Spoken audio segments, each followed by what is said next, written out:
Hello student, welcome to education tutorial channel. यहाँ पे देखिए हम आपको बताने वाले हैं सामान्य हिंदी, जो कि हमारा ये है क्लास 12 का। किसका है ये? हमारा क्लास 12 का। और यहाँ पे हम बात करेंगे जो यहाँ पे गीत है और श्रद्धा मनु, इनके बारे में हम यहाँ पे चर्चा करेंगे। और ये किसके द्वारा लिखा गया है? ये जो इनके कवि हैं वो कौन है? इनके जो कवि हैं वो हैं जयशंकर प्रसाद। तो आइए हम जानते हैं कि गीत तो हम आपको बता चुके हैं पार्ट 1 में ही। ये हमारा पार्ट 3 है, जिसमें हम श्रद्धा मनु के जो पद्यांश है वो हम आपको यहाँ पे व्याख्या के जरिए बताएंगे। और साथ में हम संदर्भ और प्रसंग भी बताएंगे कि किस प्रकार आप संदर्भ और प्रसंग लिख सकते हैं। तो चलिए स्टार्ट करते हैं। देखिए ये हमारा चैप्टर है और यहाँ पे कौन है? गीत और श्रद्धा मनु। यहाँ पे दोनों ये दिया है, इसका मतलब गीत भी आपको पढ़ना है और श्रद्धा मनु भी आपको पढ़ना है। और ये किसके द्वारा लिखा गया है? जयशंकर प्रसाद के बारे में। पार्ट वन में हम ये 2 तक पढ़ चुके हैं। ये हमारा पद्यांश तीसरा है, जिसके बारे में हम यहाँ पे जानेंगे। तो सबसे पहले अगर यहाँ पे देखें तो ये देखिए इस प्रकार के यहाँ पे पद्यांश लिखा गया है। अब इसका अंडरलाइन का मतलब समझते होंगे कि इसका व्याख्या हमें करना है। अब ये देखिए कितना इंपॉर्टेंट है। यहाँ पे आपको दिखाई दे रहा होगा, ये हमारा 2018 और 16-14 लगातार ये पूछा जा चुका है। तो ये बहुत इंपॉर्टेंट है। आप सब इस पर स्टार लगा लीजिए कि ये क्या है, ये हमारा इम्पॉर्टेंट है। अब देखिए यहाँ पे हम बताने वाले हैं आपको सबसे पहले इसके संदर्भ में। आपको पता ही होगा कि संदर्भ सेम रहता है, तो हम सीधा आपको यहाँ पे बताते हैं। अब देखिए इसका संदर्भ क्या है? प्रस्तुत पद्यांश। आप किस प्रकार से लिखेंगे ये हम आपको बताते हैं कि प्रस्तुत पद्यांश हमारी हिंदी पाठ्य पुस्तक। क्या लिखेंगे? ये हिंदी पढ़ रहे हैं ना, तो आप इसे लिखेंगे कि प्रस्तुत पद्यांश हमारी हिंदी पाठ्य पुस्तक में संकलित जयशंकर प्रसाद द्वारा, जिसके द्वारा लिखा रहता है वह हम लिखते हैं कि लिखेंगे यहाँ पे जयशंकर प्रसाद द्वारा रचित श्रद्धा मनु शीर्षक कविता से उद्गृहित है। तो ये हमारा इसका हो जाएगा संदर्भ। अब देखिए प्रसंग आपको लिखना आता है। प्रसंग का मतलब आप समझते होंगे कि ये इसका टोटल सार होता है, मतलब देखा जाए संक्षिप्त रूप होता है, जो आपको ये व्याख्या किस प्रकार है, इसमें क्या कहा गया है, ये बताता है। तो प्रसंग आप बढ़ा चढ़ा के नहीं लिखेंगे, 2-3 लाइन में आप लिख के ख़त्म करेंगे। तो देखिए इसका जो प्रसंग होगा वो हो जाएगा, प्रलय के अनंतर श्रद्धा मनु को निर्जन स्थान में मौन बैठे देखकर। जो श्रद्धा मनु है वो क्या है? मौन बैठे देखकर उसके बारे में पूछती हैं। वह मनु के बारे में जानने के लिए उत्सुक है। यहाँ पे क्या है? मनु के बारे में जानने के लिए वो उत्सुक है, यहाँ पे ये बताया गया। अब ये हम इसे व्याख्या के जरिए आपको समझाते हैं। अगर हम इसमें कुछ और जाने और भी आप इसमें लिख सकते हैं। ये भी लिख सकते हैं कि जो श्रद्धा है उनकी अपूर्व सुंदरता और आंतरिक गुणों का उल्लेख किया गया है। इसमें क्या है? अपूर्व सुंदरता और उनके आंतरिक गुणों का, क्योंकि यहाँ पे उनके गुण के बारे में बताया गया है, यही यहाँ पे बताया गया। ये इसका क्या हो जाएगा? यहाँ पे प्रसंग हो जाएगा। अब हम यहाँ पे बताते हैं इसकी व्याख्या। अब देखिए यहाँ पे पहला बोला गया है कि और देखा वह सुंदर दृश्य नयन का इंतजार अविराम। तो यहाँ पे देखिए कि श्रद्धा की इंतजार मतलब क्या होता है? यहाँ पे इंद्रजाल है, इसका मतलब होता है जादू। क्या होता है? इंतजार मतलब होता है जादू। तो यहाँ पे कहती है श्रद्धा की सुमधुर ध्वनियों को सुनने के पश्चात, जब श्रद्धा उनसे पूछी तो उनकी जो आवाज़ थी उसे सुनने के पश्चात जब मनु का ध्यान उसके रूप, मतलब जो उनका शरीर रूप है, सुंदरता है, उस पर गया, तब वह दृश्य उनकी आंखों को जादू के समान सुंदर और मोहक लगा। तो वो इतनी सुंदर थी जिसकी वजह से उन जो मनु थे उनकी आंखों को जादू के समान एक सुंदर और मोहक लगा। तो ये यहाँ पे इसका अर्थ है, क्योंकि देखिए नयन का इंतजार, जब उनके जो मनु थे उनका आँख उनके रूप पे गया तो उनका रूप क्या था? बहुत सुंदर था, जिसके कारण उनको ऐसा भाती हुई आंखों को जादू के समान सुंदर और मोहक लगा। फिर देखिए यहाँ पे आगे कहती हैं कुसुम वैभव में लगा, यहाँ पे देखिए कुसुम वैभव में लता समान चंद्रिका से लिपटा घनश्याम। अब देखिए यहाँ पे इसका जो अर्थ देखा जाए तो कुसुम मतलब कुसुम जो वैभव, इसका मतलब क्या होता है? पुष्पों का ऐश्वर्य। क्या होता है? पुष्पों का ऐश्वर्य। तो श्रद्धा फूलों से परिपूर्ण लता के समान सुंदर और शीतल चांदनी में लिपटे हुए बादल से आकर्षित प्रतीक हो रही थी। जो श्रद्धा कैसे थी? देखिए कुसुम वैभव में लता समान चंद्रिका से लिपटा घनश्याम। घनश्याम का अर्थ यहाँ पे समझते होंगे काला बादल होता है। तो वही यहाँ पे कहा गया है कि जो श्रद्धा है वो फूलों से परिपूर्ण, फूलों से क्या थी? परिपूर्ण थी, लता के समान सुंदर और शीतल चांदनी में लिपटे हुए बादल से आकर्षित प्रतीक हो रही थी। आगे देखिए हृदय की अनुकृति बाह उदार एक लंबी काया उन्मुक्त। यहाँ पे उसका हृदय उदार और विकृत था। क्या था? उसका हृदय उदार और विकृत था। वह लंबे कद की उन्मुक्त युवती थी। कैसी थी? लंबे कद की। देखिए एक लंबी काया उन्मुक्त, मतलब वो उनकी जो लंबे कद की वह एक उन्मुक्त थी। आगे फिर इसमें कहा गया है कि लंबे और सुंदर दिखने वाले शरीर में वह ऐसे शोभायान थी मानो वसंत की बयार अर्थात बसंती हवा में झूमता हुआ साल का कोई छोटा सा वृक्ष सुगंध से सारा बोर होकर चारों ओर अपनी शोभा बिखेर रहा हो। यहाँ पे देखिए लिखा है मधु पवन किंगे जो साल सुशोभित हो सौरों संयुक्त है। ऐसा मतलब जैसा लग रहा था उनको कि बसंती की जो हवा है, बसंती हवा में झूमता हुआ कोई साल का कोई छोटा सा वृक्ष है, कोई क्या है छोटा सा वृक्ष सुगंध से सराबोर होकर वो चारों ओर अपनी शोभा बिखेर रहा हो। अब आगे देखिए क्या लिखा है मसृण गांधार देश की नील रोम वाले मेषों के चर्म ढक रहे थे उसका वपुकांत बन रहा था वह कोमल वर्म। तो आगे से यहाँ पे बताया गया है कि श्रद्धा के वस्त्र जो श्रद्धा के वस्त्र थे, श्रद्धा के वस्त्र गंधार देश में पाई जाने वाली नीले बालों की भेड़ों की ही खाल से बने थे। यहाँ पे देखिए लिखा ना मसीर गंधार है। अब यहाँ पे देखिए जो मसीर गंधार ये वर्ड जो लिखा गया है इसका अर्थ यहाँ पे हम बताएं तो मसीर का मतलब होता है कोमल, मसीर का मतलब होता है कोमल। और यहाँ पे देखिए आगे हम इसी प्रकार देखिए तो इसका अर्थ यहाँ पे ये निकलेगा कि श्रद्धा के वस्त्र गंधार देश में पाई जाने वाली नीले बालों की भेड़ों की खाल से क्या थे बने थे, नीले बालों की भेड़ों की खाल से बने थे।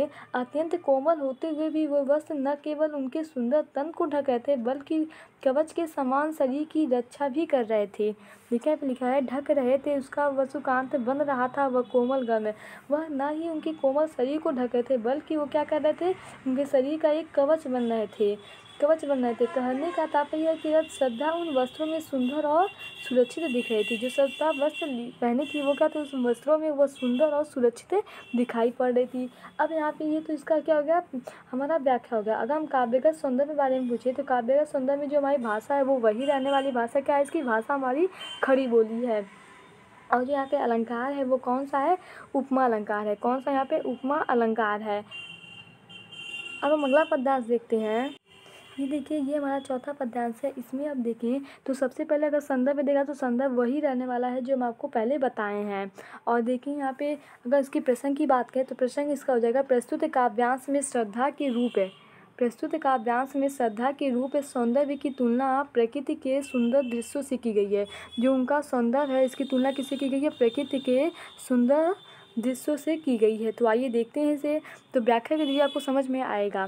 यहाँ पे देखिए ये कितना इंपॉर्टेंट है। यहाँ पे 2019, 18, 16, 15 लगातार मतलब देखा जाए ये पूछा जा चुका है। इसका मतलब आने वाले साल में ये आ सकता है आपके लिए, बहुत इंपॉर्टेंट है।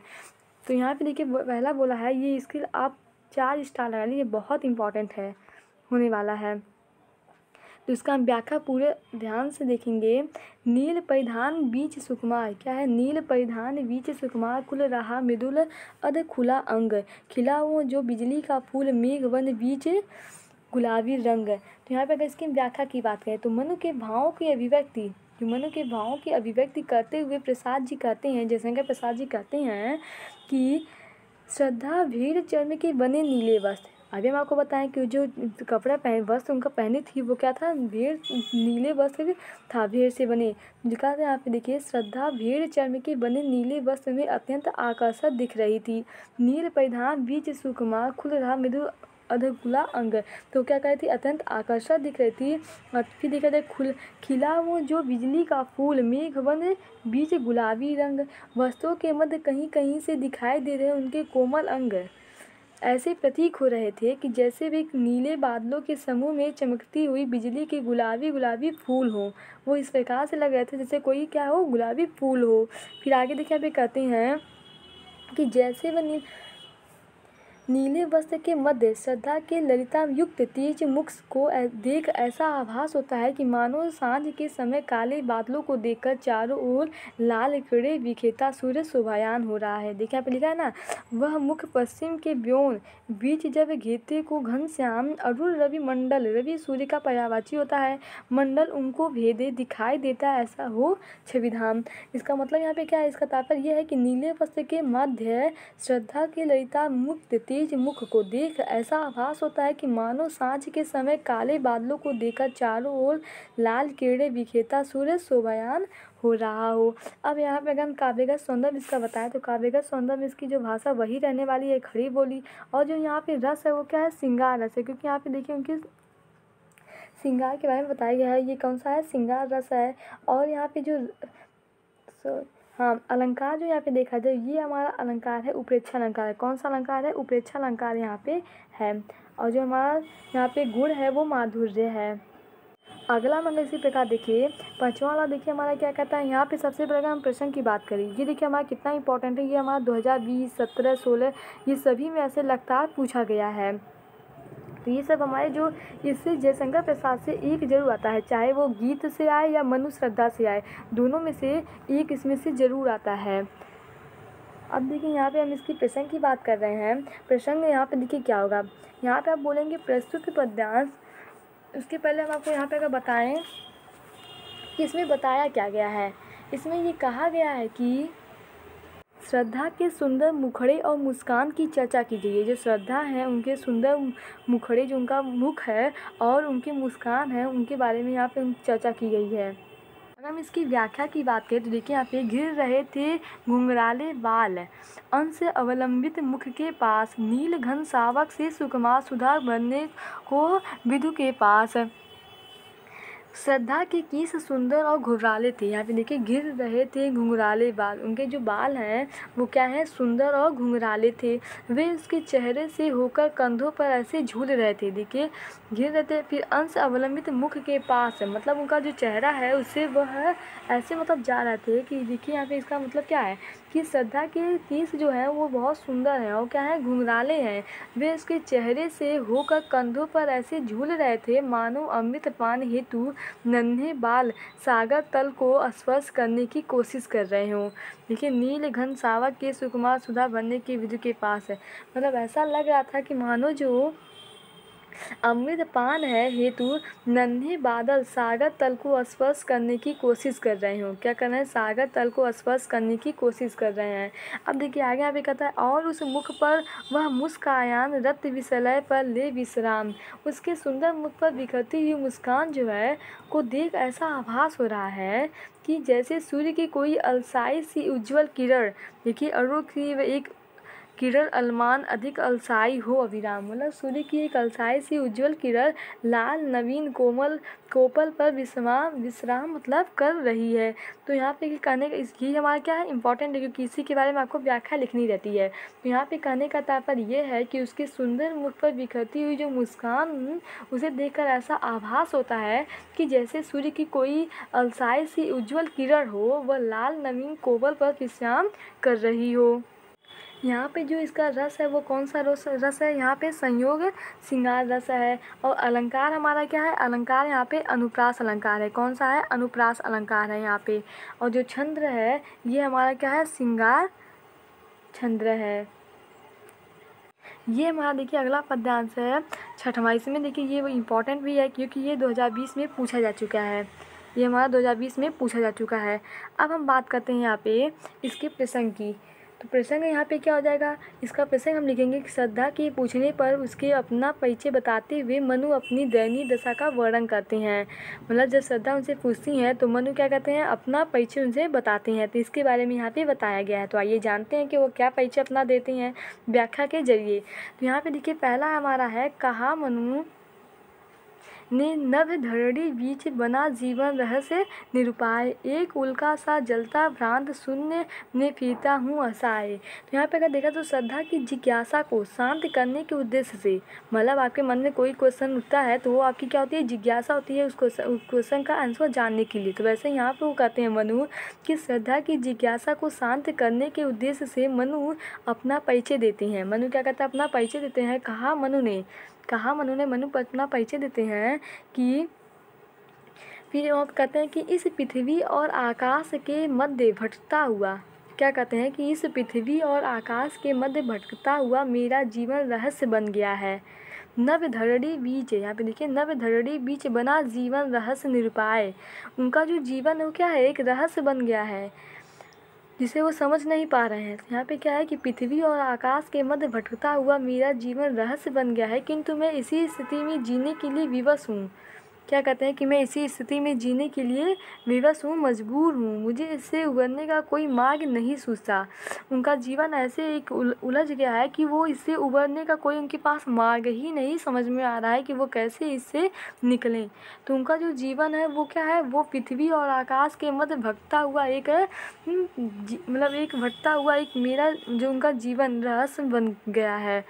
मतलब देखा जाए तो पृथ्वी पे कोई था ही नहीं उस समय। ये माना जाता है कि अगर पृथ्वी का जो आरंभ हुआ है वो श्रद्धा मनु से ही होता है, इसमें यही बताया गया है। तो वो ऊपर तो आसमान है और नीचे पृथ्वी है, तो इस पृथ्वी और आसमान के बीच में वो है। तो वो कहते हैं कि पृथ्वी और आसमान के बीच में जो मेरा जीवन है वो क्या है, एक रहस्यमय की तरह हो गया है।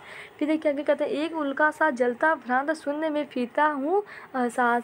जिस प्रकार एक उल्का शून्य में यूं ही भटकता फिरता है, आपने उल्का पिंड देखा होगा तो क्या होता है, वो ऐसे ही भटकता रहता है, मतलब जिससे वो टकरा गया ऐसे टाइप के, मतलब ऐसे ही घूमता रहता है, वो कभी स्थिर नहीं रहता, ऐसे भटकता रहता है। वैसे ही यहाँ पे कहते हैं कि उसी प्रकार मैं भी इस धरती पर तरह तरह की मुसीबतों को झेलता हूँ व असहाय और अकेला भटकता रहता हूँ। देखिए शून्य में फिरता असहाय, मतलब वो क्या कहते हैं कि मैं इन सभी जो मुश्किलें हैं पृथ्वी पे उन्हें झेलता हुआ हूँ अकेला। अकेले वो क्या कहते हैं, ऐसे भटकते रहते हैं, मतलब कुछ भी इनको, जैसे पृथ्वी में मुसीबत क्या, मतलब ये बादल है और ये पृथ्वी है, इसके बीच में वो है। तो जो भी यहाँ पे समस्याएं हैं, खाने पीने की जो भी समस्याएं हैं उन्हें वो झेलते हैं और वो अकेले हैं।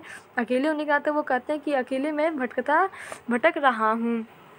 फिर देखिए आगे क्या कहते हैं, कौन हो तुम वसंत के दूत पतझड़ में अति सुकुमार, धन तिमिर चपला की रे तन में शीतल मंद बयार। कहते हैं वो पूछते हैं, तत्पश्चात मनु श्रद्धा से पूछते हैं, मनु क्या कहते हैं, श्रद्धा से पूछते हैं। श्रद्धा कौन है, श्रद्धा वो है जो उनसे प्रश्न पूछे थे कि आप कौन है। अब मनु उनसे प्रश्न पूछ रहे हैं श्रद्धा से कि इतनी सुकुमार दिखने वाली तुम कौन हो, इतनी सुंदर तुम दिखने वाली, वो पूछते हैं कि तुम कौन हो। फिर आगे देखिए क्या कहते हैं, जिस प्रकार पतझड़ के बाद वसंत के आगमन से चारों ओर हरियाली छाने लगती है। देखिए वीर से पतझड़ में अति सुकुमार, जिस प्रकार पतझड़ के बाद क्या होती है, वसंत में चारों तरफ है हरियाली छाने लगती है, उसी प्रकार यहाँ पे कहते हैं कि मेरे नीरस एवं समस्याओं से ग्रस्त है, मेरे नीरस एवं समस्याओं से ग्रस्त इस जीवन में तुम्हारे आगमन से एक नई आशाओं का संचार हुआ है। मतलब है उनके जीवन में, जैसे वो पहले क्या थे, अकेले थे, अब यहाँ पे कौन आ जा रही है, श्रद्धा। तो वही कह रहे हैं कि मेरे जीवन में क्या हो रहा है, तुम्हारे आगमन से नई आशाओं का संचार हुआ है। तुम काले बादलों के मध्य घनघोर अंधकार में बिजली की चमक बनकर आई हो और प्रचंड गर्मी में शीतलता प्रदान करने वाली धीमी धीमी बहने वाली हवा की तरह समुदाय को, अर्थात तुम दुख एवं संताप से भरे मेरे से गतिहीन और सूने जीवन में नया चेतना भरने वाली हो। देखिए तमन में शीतल मंद बयार, क्या धीरे धीरे, मतलब तुम इस प्रकार से आई हो मेरे जीवन में कि जैसे दुख, मतलब जो बहने वाली हवा की तरह समुदाय हो, अर्थात जो तुम दुख एवं संताप से भरे मेरे से गतिहीन और सूने जीवन में नव चेतना भरने वाली हो। अब यहाँ पे अगर हम काव्यगत सुंदर पूछे तो जो रस है वो हमारा संयोग श्रृंगार रस है और भाषा तुम्हारी खरी बोली है। और अलंकार यहाँ पे कौन सा अलंकार है, यहाँ पे हमारा श्लेष अलंकार, देखा जाए तो रूपक अलंकार भी यहाँ पे है। ये देखिए हमारा अगला पद्यांश है, पद्यांश नंबर 7वां है, ये हमारा 2020 में पूछा जा चुका है। तो इसे देखते हैं, ये सभी जो हम आपसे बोले कि ये सभी इंपॉर्टेंट है, मतलब जो भी यहाँ पे जयशंकर प्रसाद द्वारा लिखे गए पद्यांश है तीसरे चैप्टर में, ये सभी क्या है, इंपॉर्टेंट है। अब देखिए यहाँ पे बोला है, सबसे पहले हम आपको प्रसंग बता देते हैं इसके। तो प्रसंग क्या होगा, प्रस्तुत पंक्तियों के माध्यम से मनु के पूछने पर श्रद्धा उन्हें अपने बारे में जानकारी देती हैं। देखिए सबसे पहले होता क्या हुआ कि पहले जो मनु थी, जो श्रद्धा थी, वो मनु से प्रश्न पूछती हैं, फिर मनु उनका आंसर देते हैं। अब मनु प्रश्न कर रहे हैं और श्रद्धा अपने बारे में बताती हैं यहाँ पे। तो आइए देखते हैं इसकी व्याख्या के जरिए। लगा कहने आगंतुक व्यक्ति मिटाता उत्कंठता सविशेष, दे रहा हो कोकुल सानंद सुमन को जो मधुमय संदेश।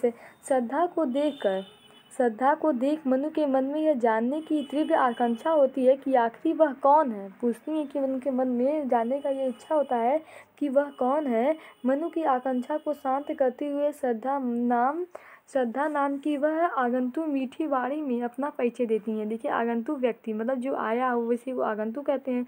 तो आगंतुक व्यक्ति मिठाता उत्कर्ष उत्कंठता सविशेष अपने मीठे वाणी से क्या कहती हैं, उनका वाणी में अपना परिचय देती हैं।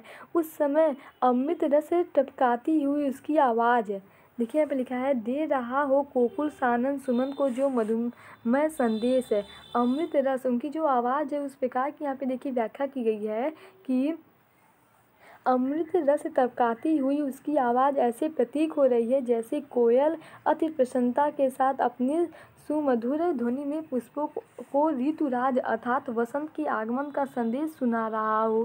देखिए सुमन का जो मधुमय संदेश दे रहा हो कोकुल, कोकिल मतलब कोयल, तो जो यहाँ पे कहती है कि उनका ऐसा मतलब जो आवाज़ है वो इस प्रकार लग रहा है कि जैसे कोयल अति प्रसन्न के साथ वसंत के आने का संदेश पुष्पों को दे रहा है।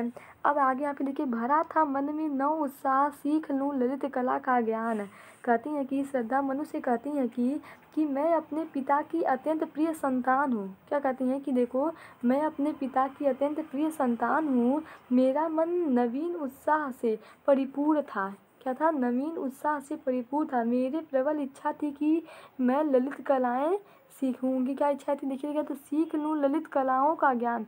उन्हें प्रबल इच्छा था कि मैं ललित कलाएं सीखूँ।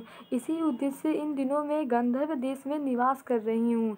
इधर रह गंधर्वों के देश पिता की यह प्यारी संतान। मतलब यहाँ पे एक अर्थ देखिए क्या निकल रहा है कि वो श्रद्धा मनु से कहती हैं कि मैं अपने पिता की एक प्रियतम संतान हूँ। क्या हूँ? एक प्रिय संतान हूँ।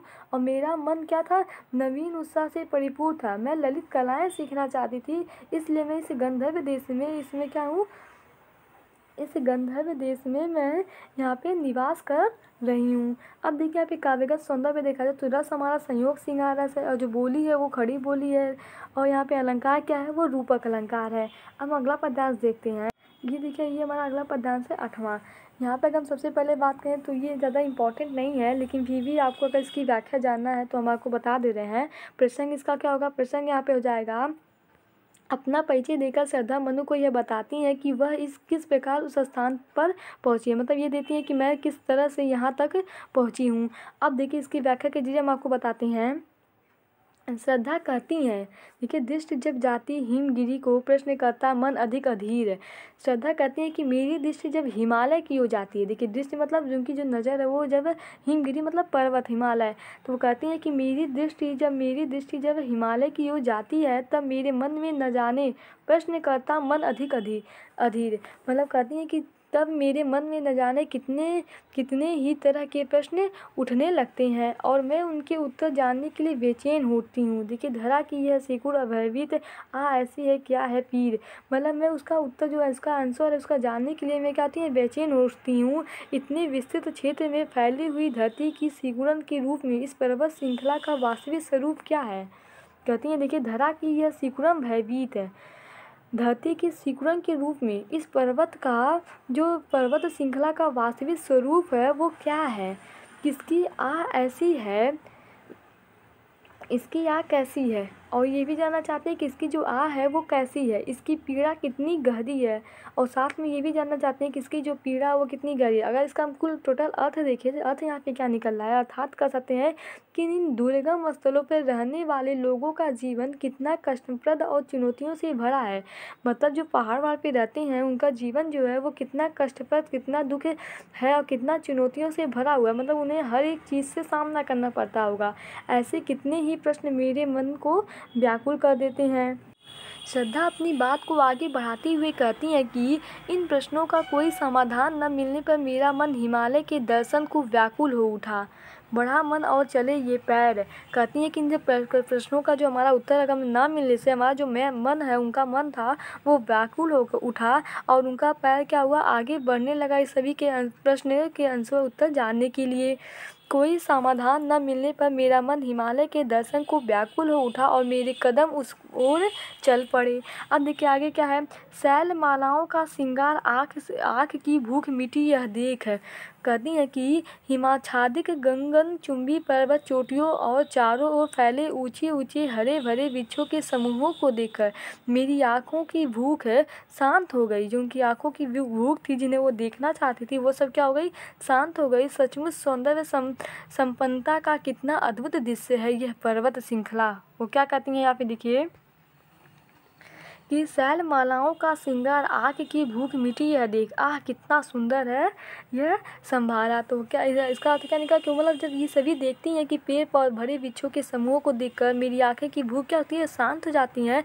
सचमुच को कहती हैं कि सौंदर्य संपन्नता का कितना अद्भुत दृश्य है यह पर्वत श्रृंखला। अब अगर हम यहाँ पे काव्यगत सौंदर्य देखें तो इसका क्या हो जाएगा, यहाँ पे रस हमारा शांत रस है, क्योंकि इस सब चीज़ से हमें एक शांति प्रतीक होती है। आप कभी अकेले अगर बैठे रहते हो और बस सिर्फ आप बादलों को देखिए, आप कहीं भी ऐसे मतलब अकेले बैठ कर देखिए तो आपको एक आपके मन को शांति प्राप्त होती है प्रकृति का चित्र देखने से। अलंकार यहाँ पे क्या होगा, यहाँ पे अलंकार रूपक अलंकार होगा। अब देखिए ये अगला हमारा है पद्यांश 9वां। इसमें क्या कर रहा है, सबसे पहले हम आपको प्रसंग बताते हैं। प्रसंग इसमें क्या लिखेंगे, प्रसंग लिखेंगे आप प्रस्तुत पद्यांश के माध्यम से श्रद्धा मनु को वहाँ तक पहुँचने का कारण बताते हुए उन्हें उदास न रहने की प्रेरणा भी देना चाहती हैं। जो श्रद्धा है वो मनु को वहाँ तक पहुँचने का कारण बताते हुए उन्हें उदास न रहने की प्रेरणा यहाँ पे आप देती हैं। आइए हम इसे व्याख्या के जरिए समझती हैं। यहाँ पे लिखा है, यहाँ देखा कुछ बलि का अन्य, भूत हित रत किसका यह दान, इधर कोई है अभी जीवित हुआ ऐसा मन में अनुमान। तो श्रद्धा मनु से कहती हैं, श्रद्धा क्या कहती हैं, मनु से कहती हैं कि विराट हिमालय के दर्शन करने के दौरान, कहती हैं कि इस हिमालय जो बड़ा सा हिमालय है इसका दर्शन करने के दौरान इस स्थान पर पहुंचने पर जब मेरी दृष्टि सभी जीव जंतुओं के भरण पोषण हेतु प्रतिदिन अपने भोजन में से गृहस्थों द्वारा निकाले गए अन्न के हिस्सों पर पड़ी तो मैंने सोचा, लिखा है, यहाँ देख कुछ बलि का अन्न, मतलब कुछ अन्य, भूत हित रत किसका यह दान, ये मतलब किसने यह दान किया जो इन्हें खिला रहा है, इधर कोई है अभी जीवित। उन्हें ऐसा लगता है कि यहाँ पे कोई निश्चित ही कोई व्यक्ति निवास कर रहा हो, क्योंकि कोई व्यक्ति अगर निवास करता है तो आसपास ज़रूर कुछ खाने होने की चीज़ रहेगी, ऐसे तो रहेगा नहीं व्यक्ति। तो वही यहाँ पे कहती हैं कि यहाँ निश्चित ही कोई व्यक्ति निवास कर रहा है, अन्यथा इस वीरान क्षेत्र में दान का अन्न कहाँ से, मतलब दान का जो अन्न है वो कहाँ से आता। देखिए, हुआ ऐसा मन में अनुमान, तपस्वी क्यों इतने, सबसे पहले यहाँ पे देखा जाए तो इसका अर्थ क्या होगा कि वो सोचती है कि यहाँ पे कोई व्यक्ति अवश्य है, क्योंकि जो दान का अन्न है वो अगर कहाँ से आएगा, यहाँ पे कोई व्यक्ति निवास नहीं करता है। मुझे इस विश्वास ने ही तुम तक पहुँचा दिया, इस निर्जन क्षेत्र में कोई जीवित व्यक्ति अवश्य विद्यमान है। अब देखिए, तपस्वी क्यों इतने हो क्लांत, वेदना का यह कैसा वेग है, हाँ तुम कितनी अधिक हताश, बताओ ये कैसा उद्वेग है। श्रद्धा मनु से पूछती हैं। अब देखिए यहाँ पे श्रद्धा मनु से पूछ रही हैं कि किंतु हे तपस्वी, आखिर किस कारण से तुम इतने दुखी और उदास हो। कहती हैं, देखिए तपस्वी किसे कहती हैं, जो अकेले रहता हो उसी को तपस्वी कहते हैं। यहाँ पे वो कहती हैं कि क्यों इतने हो क्लांत, वेदना का यह कैसा वेग है। तो कहती हैं कि श्रद्धा मुझसे पूछती हैं कि तुम इतने दुखी, क्लांत मतलब क्या, दुखी, तुम इतने दुखी और उदास क्यों हो, तुम्हारे मन में इतनी तीव्र पीड़ा क्यों है, तुम्हारे निराश होने के पीछे क्या कारण है। देखिए यहाँ तुम कितनी अधिक हताश हो, दुखी क्यों हो, बताओ ये कैसा उद्वेग है, तुम्हारे यहाँ पे मतलब पीछे क्या कारण है, यह कैसी चिंता है जो तुम्हारे मन मस्तिष्क में लगातार विराजमान है। अब देखिए यहाँ पे अगर हम काव्यगत सौंदर्य की बात करें तो जो हमारा रस है वो शांत रस है, भाषा हमारी खड़ी बोली है, और छंद हमारा क्या है, श्रृंगार रस है, श्रृंगार छंद है, और रस हमारा शांत है। यहाँ पे देखिए जो हमारा 10वां है ये बहुत इंपॉर्टेंट है, आपको यहाँ पे दिखाई दे रहा होगा, ये वेरी इंपॉर्टेंट लगा भी है, और साथ में ये 2018, 16, 15 इत्यादि में से पूछा जा चुका है, तो ये बहुत इंपॉर्टेंट है। अब देखिए इसे आप सब ध्यानपूर्वक देखिएगा, इसका प्रसंग क्या है। देखिए प्रसंग और संदर्भ ये दोनों बहुत इंपॉर्टेंट होते हैं। अगर प्रसंग संदर्भ आपका सही है तो व्याख्या पर उतना ध्यान नहीं दिया जाता है और आपको नंबर दे दिए जाते हैं। तो प्रसंग और संदर्भ ये दोनों आप सही लिखिए, सबसे ज़रूरी है संदर्भ इसका। अब देखिए यहाँ पे प्रसंग क्या है, प्रस्तुत पद्यांश के माध्यम से श्रद्धा मनु को उदासी त्याग कर प्रसन्नचित और आशान्वित होकर जीने की प्रेरणा देती हैं। जो श्रद्धा है वो मनु से कहती है कि तुम उदास मत हो और तुम प्रसन्न होकर इस जीवन को मतलब जीने की उनको क्या कहती है, प्रेरणा देती हैं। तो आइए हम इसे व्याख्या के जरिए आपको समझाते हैं कि दुख की बिछड़ी रजनी बीते, वृक्षा सुख का नवल प्रभात, एक पर्दा यह छीना नील छिपाए हैं जिसमें मुख गात। तो इसमें क्या है, देखिए श्रद्धा मनु से प्रेरित करते हुए क्या कहती हैं कि दुख की रात के की मध्य सुख का नया सवेरा उदित होता है। जब दुख की क्या होती है, रात बीतती है तो मध्य का जो सुख होता है, मध्य सुख का एक नया सवेरा होता है। आप देखते होंगे अगर रात बीतती है तो सवेरा होता है, तो वैसे ही कहते हैं कि ये आपके दुख है, दुख बीतेगा तो क्या होगा, एक नया सुख का सवेरा होगा। तो वही यहाँ पे कहते हैं कि नया सुख का क्या होगा, सफेरा। देखिए दुख की पिछली रजनीति बीत है, रात जब बीती है दुख की तो विकसा सुख का नैवल प्रभात, और एक नया सवेरा होता है वो क्या, किसका, सुख का। फिर आगे देखिए यहाँ पे कहती है एक पर्दा या छीना जाल है, जिस प्रकार प्रभात का प्रकाश अंधकार के महीन पर्दों में छिपा रहता है, उसी प्रकार सुख भी दुख के महीन आवरण में छिपा रहता है। देखिए एक पर्दा या छीना जाल छिपाए हैं जिसमें सुख गात है। कहते हैं जिस प्रकार प्रभात मतलब सूर्य, प्रभात का प्रकाश जो है वो अंधकार के महीन पर्दों में छिपा रहता है, उसी प्रकार सुख भी दुख के एक महीन आवरण में क्या करता रहता है, छिपा रहता है। कहने का तात्पर्य अगर ये देखा जाए कि दुख का यह प्रभात अधिक देर तक नहीं टिकता है, जो दुख का ये प्रभाव है वो क्या है, आपके जीवन में अधिक समय तक नहीं टिकता है, नई आशाओं को संयोजते हुए सुख का आगमन होकर रहता है। अब देखिए यहाँ पे क्या है, जिसे तुम समझते हो अभिशाप, जिसे तुम एक अभिशाप समझ रहे हो, जगत की जानाओं का मूल। तो यहाँ पे कहती है कि श्रद्धा आगे कहती है कि जिस दुख को तुम परेशान होकर तुमने उसे अभिशाप मान लिया है और उसे भी सभी समस्याओं का कारण समझ बैठे हो, वास्तव में वह दुख ईश्वर में हमें वरदान सदी से प्राप्त हुआ है। वो कहती हैं जिसे तुम दुख मानकर ये सोच रहे हो कि हमें एक ऐसा अभिशाप मिला है कि हम यहाँ अकेले रह रहे हैं इस पृथ्वी पे, तो वही कहती है कि तुम जिसे तुम भगवान का ये एक अभिशाप समझ रहे हो कि मतलब हम ही यहाँ पे क्यों बचे हैं, तो ये अभिशाप नहीं है, ये क्या है, भगवान के द्वारा दिया गया हमें एक वरदान है। ये क्या है, भगवान के द्वारा दिया गया एक वरदान है, किंतु इस रहस्य को समझ पाना आसान नहीं है। कहती हैं इस रहस्य को समझ, देखिए इसका ये रहस्य वरदान, ये भगवान का द्वारा दिया गया क्या है, वरदान है, कभी सत्य इसको आओ भला। मतलब कहती हैं कि तो फिर भी हम क्या कर रहे हैं, इसे समझ पाना आसान नहीं है, समझ नहीं सकते हैं, बावजूद इसके तुम्हें इस बात को हमेशा याद रखना चाहिए कि दुख रूपी वरदान ही मानव को सुख प्राप्त करने के लिए सदा प्रेरित करता है। दुख रूपी जो वरदान है यही क्या करता है, मानव को, अगर देखिए आपको कभी निराश ना होना पड़े, कभी आप दुखी ना हो, तो आप कैसे मतलब सीखेंगे कि हमें वाकई में आपको सुख का अनुभव ही नहीं होगा।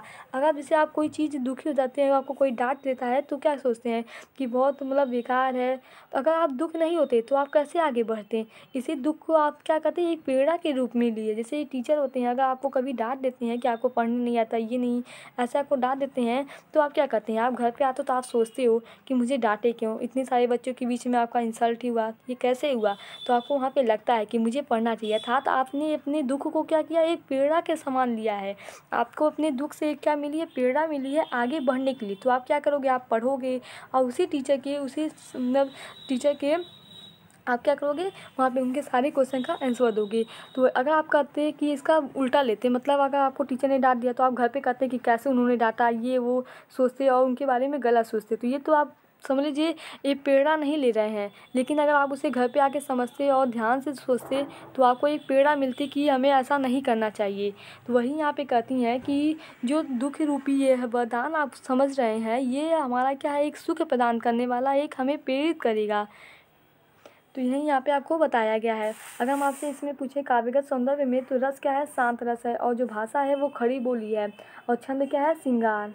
11वें में हमारे क्या बोला है कि लगे कहने मनु सहित विषाद, मधुर मारु से यह उच्छ्वास। तो यहाँ पे सबसे पहले हम आपको प्रसंग बता दे रहे हैं। प्रसंग क्या होगा इसका, प्रस्तुत पद्यांश में मनु श्रद्धा के प्रेरणाजन्य कथनों पर प्रतिक्रिया व्यक्त कर रहे हैं। जो मतलब मनु जो है वो क्या कह रहे हैं, श्रद्धा के द्वारा जो दिए गए जो प्रेरणा थे उनका वो उसका आंसर, उसका प्रतिक्रिया मतलब बता रहे हैं, उसका जवाब दे रहे हैं। तो आइए इसे व्याख्या कीजिए, आपको और अच्छे से समझ में आएगा कि कहने का तात्पर्य यहाँ पे क्या हो रहा है। लगे कहने मनु सहित विषाद, श्रद्धा की बातों को सुनकर मनु दुख भरे शब्दों में कहते हैं, क्योंकि मनु दुखी हैं तो वो कहती हैं कि शीतल मंद पवन की तरह सुखद प्रतीक होने वाले तुम्हारे ये उच्चावच निश्चय ही आनंद प्रदान करने वाले हैं। कहते हैं देखिए मधुर मार्ग से ये जो तुम्हारे ये जो तुमने बोला है, जो प्रेरणा में दी है, ये क्या है? एक उच्चावच निश्चय ही आनंद प्रदान करने वाले हैं। एक हमें क्या प्रदान करते हैं? आनंद। देखिए, उत्साह तरंग आवाज, एक हमें आनंद प्रदान करने वाले हैं और मन को सौंदर्य की अनुभूति से परिपूर्ण कर देने वाले हैं। और कैसे हैं? मन को सौंदर्य की अनुभूति से परिपूर्ण कर देने वाले हैं। इनके परिणाम स्वरूप मन में निरंतर ही उत्साह की तरंगें हिलोल ले रही हैं। देखिए, उठते मानस में सविराल, किंतु जीवन इतना निरुपाय कहते हैं वो कि परिणाम स्वरूप मन में निरंतर ही उत्साह की तरंगें हिलोले ले रही हैं, किंतु इस सच को भी नहीं झुठलाया जा सकता कि मनुष्य का जीवन विषाद से परिपूर्ण है। वह उसके सम्मुख विवश और असहाय है। कहती है कि जो उनका मनुष्य का जीवन है वो विषाद दुखी से परिपूर्ण है और उसके सम्मुख विवश और असहाय भी है। यहाँ पे यही बताया गया है, आपको दिखाई दे रहा होगा ये सभी वाक्य कि उठता मानव में सब विराट, किंतु जीवन इतना निरुपाय, लिया है देख नहीं संदेश। इसे हम टाल नहीं सकते कि जीवन, मनुष्य का जीवन एक विषाद की तरह है और विषाद से परिपूर्ण है और उसके सम्मुख हम क्या होते हैं? विवश हो जाते हैं, मजबूर हो जाते हैं। निराशा है जिसका परिणाम सफलता का वह कल्पित गेय है। अब देखिए, हर जीवन में अनेक सफलताओं की कामना करते हैं, लेकिन सच्चाई तो यह है कि हमें उन सबका परिणाम एकमात्र निराशा के रूप में ही प्राप्त होता है। वो क्या कहते हैं? देखिए, निराशा है जिसका परिणाम सफलता का वह कल्पित गेय है। यह जीवन जो हमारी जीवन है, यह जीवन में अनेक सफलताओं की कामना करते हैं। हम क्या करते हैं? हमेशा अपने दिमाग में यही कहते हैं, अपने मन में यही सोचते हैं कि हम ये कर लें, ये टॉप कर लें, यहाँ 95% पा लें, जो भी मतलब उनके मन में हो, तो वो कहते हैं कि हम जीवन में क्या करते हैं? अनेक सफलताओं की कामना करते हैं। कभी आप सोचते हो कि हम फेल हो जाएं? नहीं, आप हमेशा सोचते हो कि हम पास हो जाएं। तो वही कहना है कि क्या करते हैं? हम अपने जीवन में हमेशा सफलताओं की कामना करते हैं, लेकिन सच्चाई क्या होती है? अगर मतलब उसका सच्चाई देखा जाए तो कभी आप फेल भी हो सकते हैं, लेकिन आपके दिमाग में तो हमेशा पास ही सोचते हैं कि हमेशा पास ही हम हो जाएं। तो वही कहना है कि लेकिन सच्चाई तो यह है कि हमें उन सबका परिणाम एकमात्र निराशा के रूप में ही प्राप्त होता है। इस छोटे से जीवन में हम अपनी विभिन्न चाहों की पूर्ति कभी नहीं कर पाते और एक दिन हमें इस संसार को छोड़कर जाना पड़ता है। आपके मतलब इतने बड़े बड़े सपने हैं, तो क्या आप सभी आपका पूरा हो जाता है? नहीं, सभी तो आपका यहाँ पे पूरा नहीं हो पाता है। लेकिन वही कहना है कि हमें एक दिन हमें इस संसार को छोड़कर क्या करना है? जाना ही है। अतः कहा जाता है कि हमारा जीवन सफलता की कल्पनाओं का एक घर है। हमारा जो जीवन है वो क्या है? सफलता की कल्पनाओं है। इस घर में हम अपने जीवन के इस घर में हमेशा सफलता की कामनाओं का ही करते रहते हैं। काव्यगत अगर सौंदर्य इसका देखा जाए तो रस क्या है? शांत रस है। छंद है श्रृंगार छंद है। अलंकार उपमा एवं अनुप्रास अलंकार है। अब हम अगला पद्यांश देखते हैं। ये देखिए, हमारा अगला पद्यांश है। सबसे पहले हम यहाँ पे प्रसंग की बात करते हैं। इसका प्रसंग क्या होगा? ये पद्यांश बहुत इंपॉर्टेंट है, अभी हम आपको बताएंगे। इसका आधा पाठ यहाँ पे है। प्रस्तुत पद्यांश में श्रद्धा निराश में डूबे हुए मनु के मन में आशा, उत्साह और हर्ष का संचार करने का प्रयत्न करती हैं। क्योंकि मनु जो है वो बहुत निराश हैं, तो श्रद्धा उनके मन में क्या करती हैं? आशा, उत्साह और हर्ष संचार करने की यहाँ पे प्रयत्न करती हैं। तो आइए हम इसे व्याख्या के जरिए आपको बताते हैं। कहा आगंतुक ने स्नेह हक, अरे तुम इतने हुए अधीर, हार बैठे जीवन का दांव, जीतते मर कर किसको वीर। अब देखिए, मनु की बात सुनकर आगंतुक श्रद्धा कहती हैं कि हे, आगंतुक यहाँ क्यों प्रयोग हुआ? आपको समझ में आ रहा होगा, आगंतुक यहाँ पे इसलिए प्रयोग हुआ क्योंकि श्रद्धा, देखिए मनु तो वहीं पे थे लेकिन श्रद्धा आई हुई थी, तो इसलिए यहाँ पे आगंतुक बोला गया है कि मनु की बात सुनकर आगंतुक श्रद्धा कहती हैं कि हे तपस्वी, क्या कहती हैं? हे तपस्वी, तुमने धैर्य खो दिया है। देखिए, तुम इतने हुए अधीर, कहती हैं कि हे तपस्वी, तुमने धैर्य खो दिया है। अब तुमने उस सफलता को पाने की तीव्र उत्कंठा की शेष नहीं है जिसे वीर पुरुष अथक परिश्रम के बल पर प्राप्त करती हैं, क्योंकि साहसी और कर्मवीर बनने की जगह तुम निराश और हतोत्साहिक हो गए हो। देखिए क्या कहती हैं यहाँ पे, हार बैठे जीवन का दांव, कहती हैं तुम हार गए हो, जीतने मरकर जिसने यहाँ पे कहती हैं जिसे वीर पुरुष जो है वो परिश्रम के बल पर प्राप्त करते हैं, अथक परिश्रम के बल पर प्राप्त करते हैं, क्योंकि साहसी और जो कर्मवीर व्यक्ति होते हैं वह जगह तुम निराश और हतोत्साहिक हो उठे हो। अगर टोटल यहाँ पे इसका हम सीधे आपको अर्थ बताएं तो कहने का इसका मतलब यही है कि तुम क्या की हो, वो जो श्रद्धा है वो मनुष्य कहती है कि तुम धैर्य खो चुके हो, तुमने सफलता पाने की कोई भी तीव्र उत्कंठा शेष बची ही नहीं है, जिसे वीर पुरुष अथक परिश्रम के बल पर प्राप्त करती हैं, क्योंकि साहसी और कर्मवीर बनने की जगह तुम निराश और हतोत्साही बन रहे हो। इस समय जो तुम्हें साहसी बनना चाहिए तो तुम क्या बन रहे हो, निराश और हतोत्साहित हो गए हो। आगे देखिए कहती हैं, देखिए ये इंपॉर्टेंट है, हम आपको पहले बताएं बहुत इंपॉर्टेंट है कि यहाँ पे कहती है तप नहीं केवल जीवन सत्य करूर यह क्षणिक दीन अवसाद, तरल आकांक्षा से है भरा सो रहा है आशा का आहाद।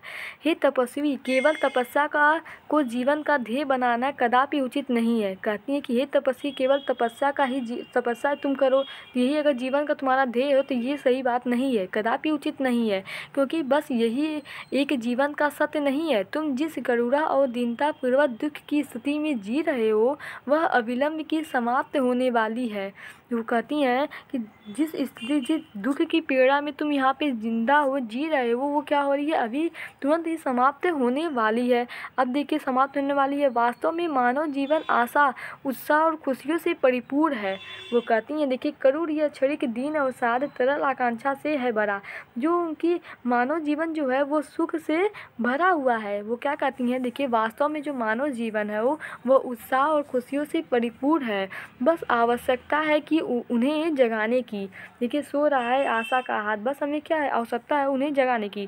देखिए आप सोचते हैं कि हम कुछ नहीं कर सकते, लेकिन आप बहुत कुछ कर सकते हैं। बस ये बात जैसे थे हनुमान जी, आपको पता होगा हनुमान जी अपना शक्ति भूल गए थे कि उनके पास शक्ति है, तो बाद में उन्हें याद दिलाया गया कि आपके पास बहुत शक्ति है, आप ये कर सकते हो, आप वो कर सकते हो। वैसे ही मनुष्य होते हैं, जैसे आपको बीच बीच में मोटिवेशन की ज़रूरत होती है ना, तो मोटिवेशन मतलब आपको मिलता है तो आप क्या होते हो, आप फिर से खुश हो जाते हो और फिर से अपने लक्ष्य को पाने के लिए कोशिश करते हो। तो बीच में भी आपको मोटिवेशन मिलना चाहिए। तो वैसे क्या होते हैं, हनुमान जी भूल गए थे तो उन्हें बाद में याद दिलाया गया कि आप बहुत कुछ कर सकते हो, और उन्होंने प्रयास भी किया और बाद में उन्हें रिजल्ट भी मिला। उन्हें क्या हुआ, जो उन्होंने करना चाहते थे वो किए। तो वैसे यहाँ पे वो कहते हैं कि जो मनुष्य है वो क्या करता है, वो उसका जीवन खुशियों से परिपूर्ण है, लेकिन वो क्या करता है, उसे बस उसके अंदर जगाने की आवश्यकता है, वाकई में तुम ये कर सकते हो, तो ये उसे बताने की आवश्यकता है। अतः यहाँ पे देखिए क्या है कि सो रहा आशा का आहार है, अतः हमें पूरे उत्साह के साथ आशान्वित होकर जीना चाहिए, निराशा का दामन हमेशा के लिए छोड़ देना चाहिए। और निराशा का जो दामन है उसे क्या कहते हैं, हमेशा के लिए छोड़ देना चाहिए। अगर यहाँ पे काव्यगत सौंदर्य बोले तो जो रस है वो हमारा क्या श्रृंगार रस है, और हमारी जो अलंकार है यहाँ पे मानवीय कला अलंकार है। अब देखिए यहाँ 13वां अध्याय में 13वां पद्यांश में क्या बोला है, ये भी हमारा बहुत इंपॉर्टेंट है। भले ही आपको ये 4 लाइन का ही दिखाई दे रहा है, लेकिन यहाँ पे देखिए ये लगातार पूछा जा चुका है, आपको ये सभी दिखाई दे रहे होंगे कि कब कब ये पूछा गया है। तो यहाँ पे हम सीधे प्रश्न की बात कर रहे हैं। प्रस्तुत पद्यांश के माध्यम से श्रद्धा ने बासी फूल का उदाहरण देकर मनु के निराश मन में उत्साह भरने का प्रयास किया। जो श्रद्धा है वो क्या कहती हैं, बासी एक फूल है उसका उदाहरण देकर वो क्या कहती हैं, मनु के मन में उत्साह भरती हैं। यहाँ पे देखिए जो मनु है वो व्यक्ति है, जबकि एक आदमी है, और एक श्रद्धा जो है वो तो एक लड़की है। तो यहाँ पे देखा जाए प्रस्तुत के यौवन का श्रृंगार, श्रद्धा निराश मनु को समझाते हुए कहती हैं कि प्रकृति की शोभा कभी भी बासी अथवा मुरझाए हुए फूल नहीं बढ़ाते। देखिए प्रकृति के यौवन का श्रृंगार करेंगे कभी ना बासी फूल। वो कहती हैं कि श्रद्धा मनु से कहती हैं कि जो प्रकृति की शोभा है वो कभी भी बासी अथवा जो मुरझाए हुए फूल होते हैं वो नहीं बढ़ाते। क्या आप कभी प्रकृति की शोभा का अगर वर्णन करते हैं तो क्या उसमें आप बासी फूल का एग्जाम्पल देते हैं? नहीं, आप हमेशा खिले हुए फूल का एग्जाम्पल देते हैं। तो वैसे यहाँ पे कहती हैं जो उसकी प्रकृति की शोभा है वो बासी फूल नहीं बढ़ाते। जो फूल ताज़े हों और खिले हुए हों उन्हीं की सुंदरता और खुशबू से उद्यान अथवा वन सुशोभित होते हैं। कहती हैं कि प्रकृति की जो शोभा है वो किससे बढ़ती है, वो ताज़े फूल से बढ़ती है और जो खुशबूदार होती हैं उनसे बढ़ती है। जैसे अगर देखा जाएगा आपको प्रेरित करना है किसी चीज़ के लिए कि तो आप हमेशा जो आपके टीचर होंगे वो कैसा एग्जाम्पल देते होंगे?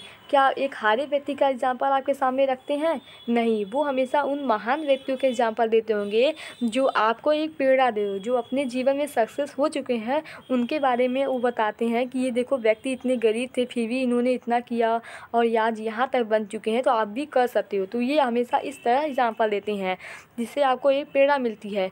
क्या वो कभी ऐसे व्यक्ति से लेते हैं जो हार चुका है, तो उनसे वो नहीं लेते हैं। वो हमेशा एक सक्सेस वाले व्यक्ति का ही एग्जाम्पल आपसे सामने देते हैं। तो वैसे यहाँ पे कह रही हैं जो श्रद्धा है वो कह रही हैं कि जो मन यहाँ पे जो प्रकृति है वो कभी अपना शोभा एक मुरझाए हुए फूल से नहीं करता है, वो हमेशा क्या करता है, एक सुंदर फूल से करता है जो सुगंधित हवा देती है, जो सुगंधित मतलब हवा नहीं देती है, सुगंधित मतलब उसका खुशबू जिसमें होती है वो। अब देखिए यहाँ पे क्या है, मिलेंगे वे जाकर अति शीघ्र, आह उत्सुक है उनके धूल है।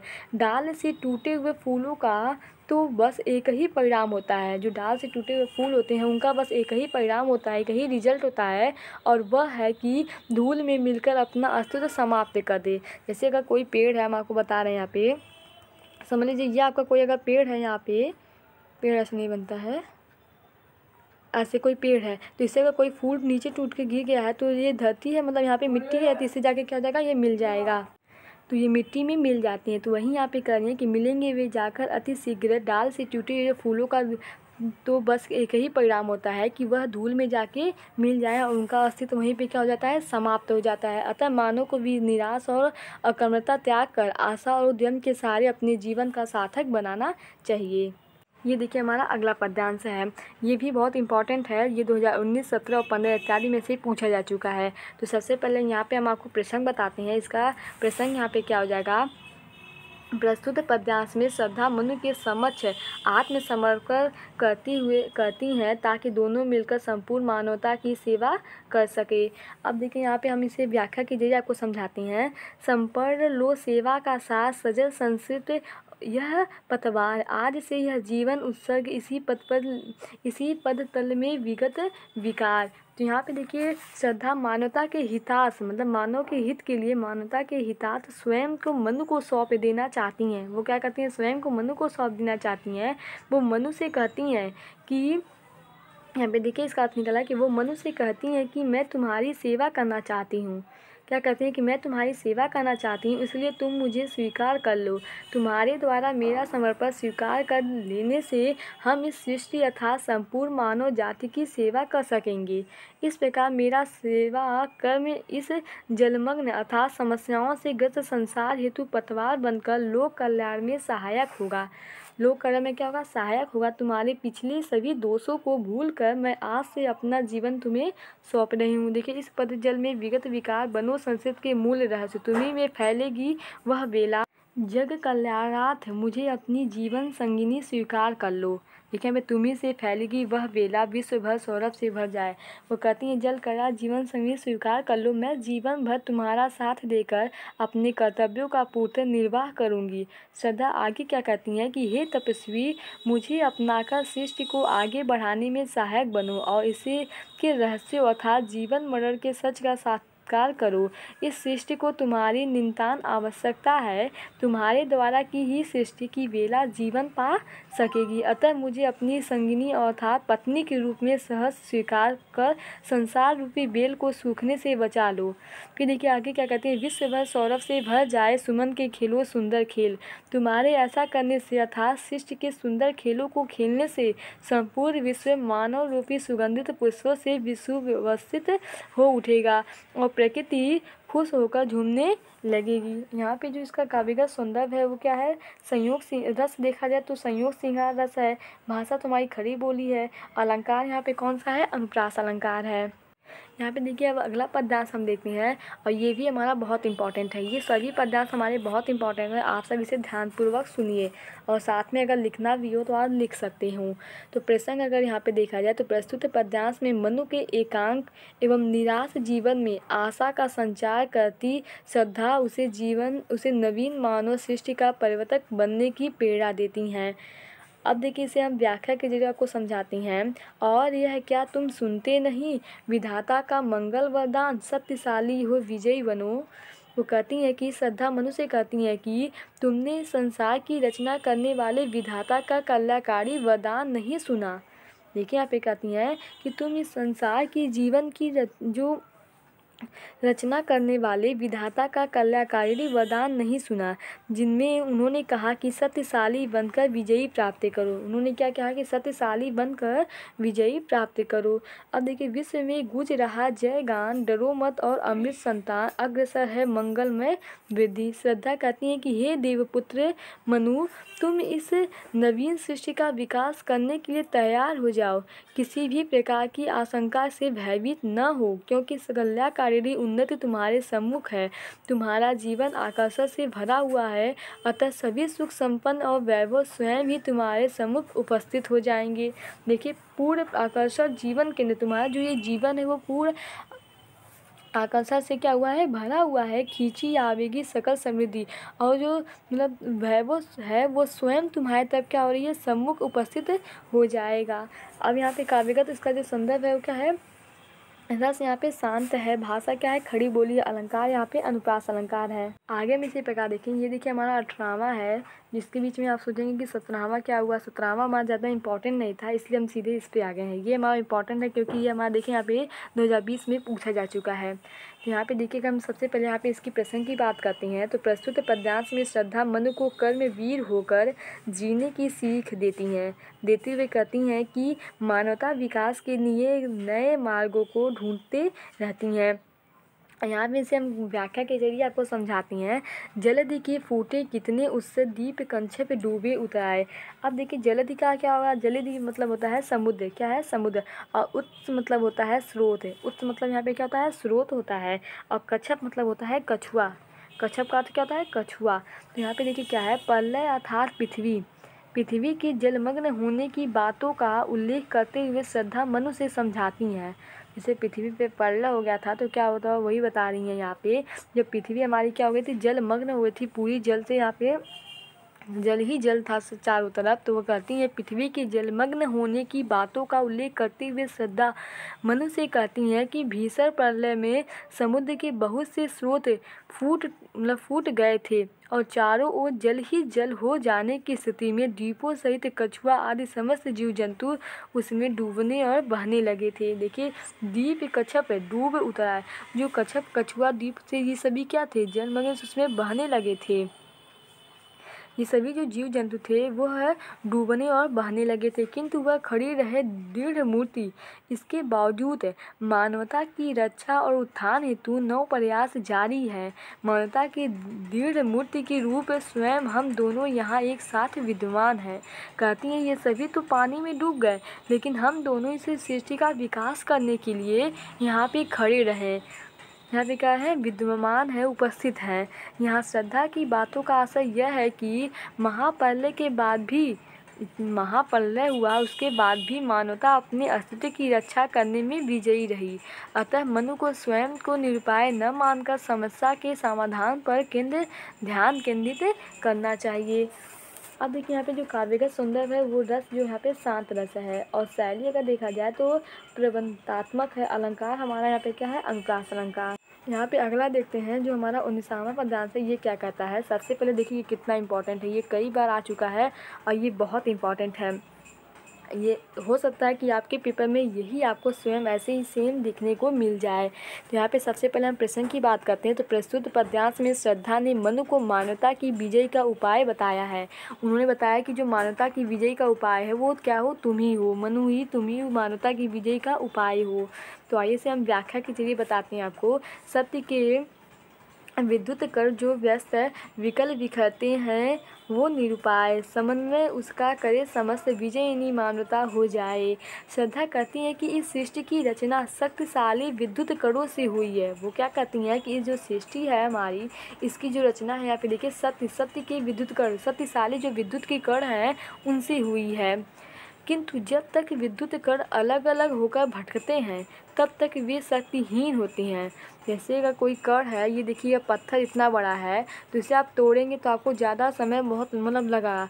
अगर ये पत्थर ऐसे छोटा छोटा है तो आप ये अलग अलग है तो इन्हें तोड़ना आसान है, लेकिन अगर ये बड़ा सा है तो इसे नहीं तोड़ सकते। तो वहीं आप देखिए आपको समझ में आ रहा होगा कि कहते हैं कि अगर विद्युत के जो कण हैं वो अलग अलग हैं, होकर ऐसे अलग अलग होकर भटकते रहते हैं तब ये शक्तिहीन हो जाती हैं। मतलब इन्हें इनके पास कोई शक्ति नहीं रहती है, ये बहुत कमज़ोर होते हैं। वो कहती हैं कि ये शक्तिहीन होते हैं और जब ये परस्पर मिल जाते हैं, अगर ये दोनों कण मिल जाते हैं तो बहुत शक्तिशाली होते हैं। जैसे अगर ये छोटे छोटे पत्थर जो हैं ये अगर मिल जाएँ तो ये बड़ा सा पत्थर बन जाएगा और ये क्या हो जाएगा, एक शक्तिशाली पत्थर हो जाएगा, इसे तोड़ना आसान नहीं होगा। तो वही यहाँ पे कहती हैं कि जो हमारे छोटे छोटे कण हैं वो क्या होता है, अगर मिल जाएँ तो तब उनमें अपार शक्ति का स्रोत हो जाता है। ठीक उसी प्रकार देखिए यहाँ पे समन्वय उसका कार्य समझता है। जब तक मानव अपनी शक्ति को संचित न करके उसे बिखेरता रहता है तब तक वह शक्तिहीन बना रहता है। देखिए समस्त उसका कार्य समस्त विजयी मानवता हो जाए और जब वह समन्वित हो जाता है और जब उसे समन्वित कर लेता है तो वह विश्व को जीत लेने की अपार शक्ति प्रदान कर सकता है, प्राप्त कर सकता है। वो विश्व को जीतने के लिए अपार शक्ति यहाँ पे प्राप्त कर सकता है। अगर यहाँ पे हम काव्य का सौंदर्य देखें तो इसका जो हो जाएगा यहाँ पे रस हमारा शांत रस हो जाएगा, भाषा हमारी क्या हो जाएगी, खड़ी बोली, और जो हमारी यहाँ पे अलंकार है वो क्या हो जाएगा, दृष्टांत अलंकार हो जाएगा, और गुण हमारे यहाँ पे प्रसाद गुण है। शायद आपको यहाँ पे जो भी हम पद्यांश बताए हैं सभी इम्पॉर्टेंट थे और सभी आपको यहाँ पे समझ में आए होंगे। ये सब बहुत इम्पॉर्टेंट थे और इससे एक ज़रूर आता है आपके पेपर में, इससे एक ज़रूर पूछा जाएगा और अपना पेपर आप खुद देख लीजिएगा कि उसमें एक ऐसे ही इसका पद्यांश आएगा। जयशंकर प्रसाद में से जितने भी पद्यांश है उसमें से एक ज़रूर आपसे पूछता है आपके क्वेश्चन में। अब अगला जो चैप्टर है, चैप्टर नंबर 4, ये हम आपको इसके जो पद्यांश है नेक्स्ट वीडियो में बताएंगे। तो हमारे एजुकेशन टुडे चैनल को आपको लाइक और सब्सक्राइब कीजिए, जिससे क्या होगा, आपको नोटिफिकेशन भी प्राप्त हो जाएगा। Thank you watching my this video.